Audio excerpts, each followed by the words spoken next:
Bine dat click pe un nou video, eu sunt Nicolae, bine ai revenit la seria Ce zici? Astăzi, încă o zi, încă o poveste, vorbim despre un nou artist pentru mine, cu siguranță nu este un nou artist pentru voi, se numește Cashflow 23 și are piesă nouă scoasă ieri, septembrie 3, care se numește Dalila. Piesa beneficiază și de un videoclip filmat de Joey, vreau să țineți minte acest nume și o să vorbim imediat de ce. Până atunci îți mulțumesc foarte mult că ești în continuare cu mine la acest proiect. Ce zici ajunge la peste 60 și ceva de episoade, îți mulțumesc foarte mult că ai dat subscribe și dacă nu ai dat subscribe, te invit să o faci acum, dai subscribe acestui canal și să-i dai subscribe și lui Cashflow 23, canal pe care l-ai în descrierea videoului de mai jos. De asemenea, vreau să-ți reamintesc că Cloud Chaser, episodul 1, este în continuare disponibil pe canalul meu de YouTube. Este un podcast cu invitatul meu special, Bogdan Boldor, podcast care beneficiază și de un mixtape, un soundtrack, pe care îl aveți de asemenea disponibil în linkurile de mai jos, astfel încât să-l puteți asculta dacă nu vreți să auziți și vocile noastre peste. Proiectul Ce zici, așa cum am spus și în alte videouri, este făcut în special pentru tine, să înțelegi cum poate artistul tău preferat să ajungă în trending, ce elemente are nevoie în proiectul său, astfel încât să fie un proiect de succes, iar pentru artiștii care se uită la Ce zici, vreau doar să adaug un pic la craftul lor artistic, astfel încât proiectele lor să fie din ce în ce mai bune. Ne întoarcem la Cashflow Dalila, am văzut deja clipul, am văzut deja piesa, am ascultat-o, mi s-a părut o piesă foarte bună. Vreau să încep cu clipul, așa cum am spus la început. Joey, pe care vă invit să-l urmăriți cât mai repede cu putință, linkul lui de Instagram este în descrierea videoclipului lui Cashflow. Este important să-l urmăriți pentru că nu am văzut de mult un videoclip atât de bine făcut din punct de vedere coloristică și montaj. Știu că am mai spus chestia asta acum câteva episoade, dar se întâmplă acest lucru pentru că cel puțin pe partea de video, artiștii încep să fie din ce în ce mai lucrați și încep să lucreze din ce în ce mai bine, astfel încât imaginea se apropie foarte, foarte tare de ce vedem în state și asta mă bucură. Dacă nu am văzut niciun videoclip de-a lui Joey până astăzi sau nu știu vreun videoclip pe care l-am văzut în trecut era făcut de Joey, vă rog să-mi lăsați, dacă voi știți alt videoclip făcut de acest regizor, lăsați-mi linkul jos să văd și eu pentru că mi se pare că face foarte, foarte bună treabă. Hai să vorbim despre Cashflow 23. Pentru mine este un artist nou, cum spuneam, am văzut că are foarte multe proiecte și are foarte multe view-uri. Înțeleg că a participat la o emisiune de succes în România, emisiune pe care nu am văzut-o, de-aia spun este foarte nou pentru mine. Mulțumesc foarte mult celor care mi-au recomandat acest artist în comentariile videoclipului de acum câteva zile, așa l-am descoperit și am dat de piesa asta, Dalila, astăzi, care mi s-a părut o piesă foarte tare. Vorbim un pic despre piesă. Instrumentalul este făcut de Sogimura.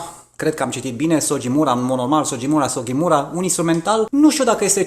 cel mai instrumental, dar este un instrumental care este foarte în blend cu trendul care se întâmplă astăzi și mai ales pentru că, din ce am văzut aici, Cashflow 23 pe piesa asta, din punctul meu de vedere, seamănă foarte, foarte mult cu Pop Smoke. Și ca tonalitate, și ca gen de intonație, și ca gen de interpretare, mi se pare că se duce cu Pop Smoke chiar acolo, ceea ce mi se pare ok, având în vedere că poate fi contat ca o formă de respect pentru artistul ăla, un artist care din păcate a decedat anul acesta la 21 de ani și care, așa cum spunea și 50 Cent, avea un viitor extraordinar. Albumul lui este în continuare pe primele poziții în topurile din America și este un album foarte bun pe care de asemenea vă invit să-l ascultați dacă nu l-ați ascultat până acum. Îmi place mult interpretarea, îmi place mult atitudinea lui Cashflow 23, îmi place mult imaginea pe care și-a creat-o și cred că am mai văzut mercul ăla, cel cu grila, la studiourile Buftea, atunci când am fost la filmările videoclipului Smiley cu Uzi, acum mult timp și cred că este aceeași mașină, doar că dacă țin bine minte, atunci era gri, probabil că au revopsit-o sau are folie, o mașină foarte tare. Ce nu-mi place la proiectul ăsta este că se întâmplă foarte, foarte multe lucruri. Se întâmplă și în videoclip foarte multe lucruri, se întâmplă și în piesă foarte multe lucruri și mă las așa cu o buimăceală un pic, însă asta nu e rău, pentru că comunică foarte bine, mi-a plăcut încă o dată. Clipul este foarte bun pentru imagine și piesa este foarte bun pentru imaginea lui Cashflow 23. Este un artist care eu cred că trebuie urmărit de acum încolo, iar eu îl voi urmări cu siguranță de acum încolo, pentru că mi-a plăcut ce face și mi-a plăcut ce am ascultat și vreau să ascult și piesele cu foarte multe view-uri pe care le-a lansat acum câteva luni. În concluzie, vreau să vă recomand acest artist, vreau să vă recomand acest proiect despre care vorbesc astăzi, vreau să vă uitați la el și să-mi spuneți ce părere aveți în comentariile de mai jos, iar dacă ați stat cu mine până la finalul acestui video, vă mulțumesc foarte mult, nu uitați să dați subscribe atât lui Cashflow 23 cât și mie, nu uitați să agitați clopoțelul astfel încât să primiți notificări atunci când Cashflow 23 sau eu postăm videoclipuri, ceea ce pentru mine cel puțin se întâmplă în fiecare zi. Îți mulțumesc foarte mult că ai fost aici. Eu sunt Nicolae, acesta a fost Ce zici, ne revedem mâine.